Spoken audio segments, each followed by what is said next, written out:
यांच्या मागण्या आहेत.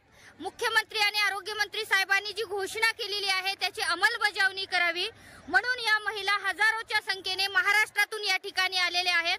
काही आशा आणि गटप्रवर्तक भगिनी आपल्या सोबत आहेत, त्यांना विचारूया. ताई, आपण आपली भूमिका काय आहे, आपण इथपर्यंत का आलात आणि पुढची आपली लढाई काय आहे, मागणी काय आहे, त्या संदर्भात आपण बोलावं.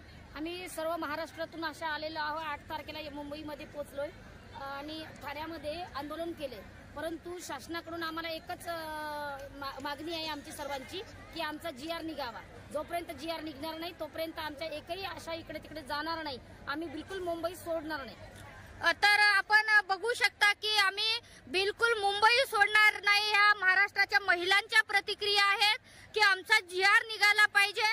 महाराष्ट्राच्या सगळ्या महाराष्ट्र सरकारने याकडे खरं तर लक्ष द्यावं. बेटी बचाओ बेटी पढाओचा नारा देणारा हा सरकार आहे आणि आपण बघतोय की आज ह्या महिला प्रचंड उन्हातानात ह्या बसलेल्या आहेत. नक्कीच पुढची ताई, आपण काय बोलता, इथं आपली काय भूमिका आहे? 12 तारखेपासून 12 जानेवारीपासून जो आपला संप चालू आहे तो एकजुटीने आम्ही आशा व गटप्रवर्तक चालवत आहोत. पण असं झालं आहे की शासनाला आमची कदर नाही आहे. शासनानं आमची कदर करावी, आमच्याकडे बघावं आणि आमचा GR काढावा ही आमची रास्त मागणी आहे आणि ती मान्य करावं एवढीच आमची इच्छा आहे. लाल सलाम. आपण बघितलेलं आहे की कोरोना काळामध्ये कोरोना योद्धा म्हणून या सगळ्या भगिनींना काम केलेलं आहे.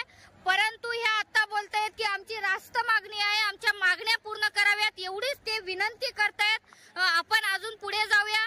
ताई, बोला.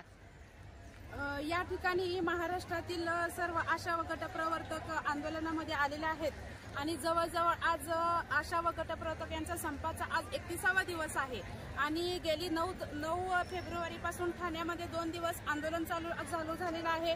आमचं कृती समितीचं शिष्टमंडळ मंत्रालयामध्ये गेलं, आपल्या मुख्यमंत्र्यांना भेटलं, परंतु त्यांच्यापासून ठोस असं आश्वासन आमच्या भगिनींना मिळालं नाही.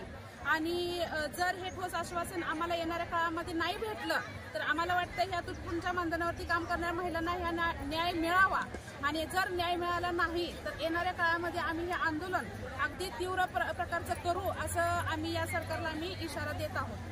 आपण बघितलेलं आहे की या महिलांनी सरकारला इशारा सुद्धा दिलेला आहे.